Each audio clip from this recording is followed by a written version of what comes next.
Hi, this is David McLean for Lean Channel Management. I'm an ex-Amazon manager, and I've worked now with brands for 9 years to make them successful on Amazon.com.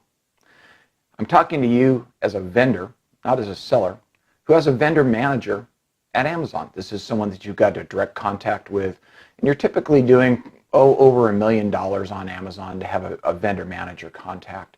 And this person is very, very interested in a couple of things that you should understand. They're interested in profitability with your products on Amazon. They want to buy the products and be able to sell them at a level to go and make money, even though there's a tremendous amount of overhead actually in the way they have to handle your products. They want to make sure that you're growing on Amazon.com. They want to make sure that you're operationally excellent, that when Amazon says, I need so much of something with a purchase order, that you're there to go and fulfill that amount as quickly as possible. And they want to make sure that all of the self-service tools, from deals to advertising, are being taken advantage by you, which costs you money, by the way, so that you're growing your business with these tools.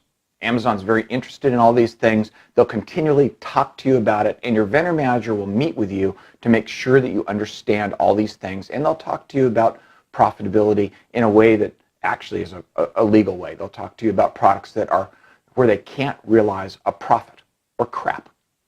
Now, what you're concerned about is, do they want to buy my products? And Amazon's answer is, we want to buy all of your profitable products out there.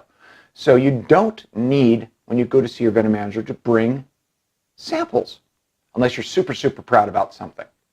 You need to go and show up at Amazon ready to discuss operations, your plan for advertising, and if you have questions or problems that need to be answered by your vendor manager, what you're going to do is a few days beforehand, say 5 days or so beforehand, send the vendor manager a written agenda by email and have those questions ready to go. If they involve tickets, have the ticket numbers, and make sure the vendor manager is added to the tickets in Vendor Central so they can see the tickets and issues.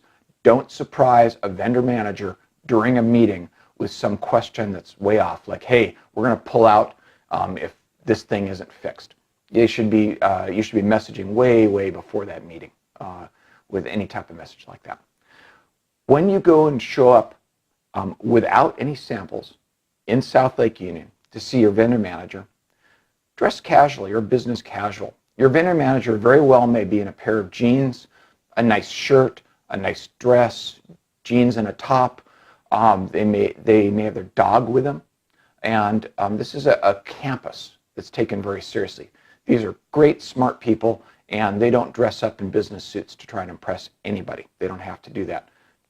Keep it casual yourself. I've seen lots of people in three-piece suits show up at Amazon, and they could have just shown up in a nice pair of slacks.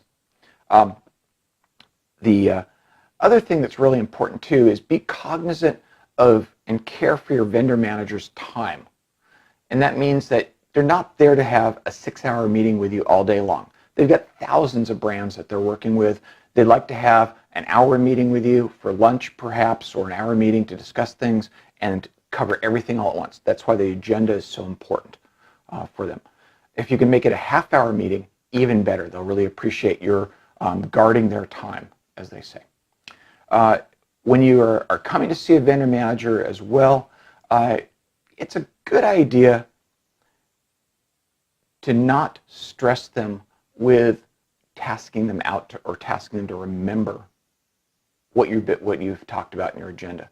So when you're done with your meeting, what you're going to do is you're going to go and write down all the agreements that you have, all your understandings with the vendor manager, and you're going to send them an email. You're going to set time frames if there are things that the vendor manager needs to do, and accountabilities, and you should follow up with your vendor manager. Kind of manage your vendor manager if you want to get things done. They are meeting with people all the time, and quite frankly, stuff falls off their plate because of the huge bandwidth required just to be successful as a vendor manager. So follow up after the meeting with a written document of understandings. So those are a few pro tips to help you get through a vendor manager meeting. It's a really exciting experience to get into the belly of the beast in South Lake Union and to Apollo or Brazil buildings. And if you need some help or this sounds complicated, I'm an Amazon navigator. I'm happy to go and help you. I'm waiting to hear from you. You can reach out to me at david@leanchannelmanagement.com. Thanks.